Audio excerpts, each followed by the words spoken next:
तय शुदा तिनके का घोंसला, तिनके जोड़कर घोंसला बनाना, छोटे पंजों के लिए एक आरामदेह घर है।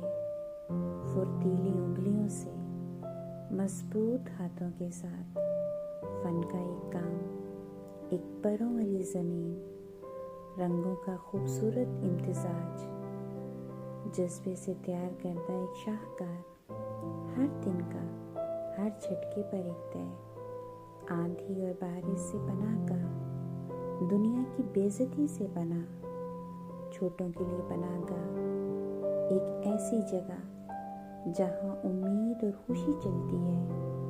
क्या कमाल है ये सादा सा अमल, महारत और तदबीर से घर बनाना हमारे लिए एक सबक है।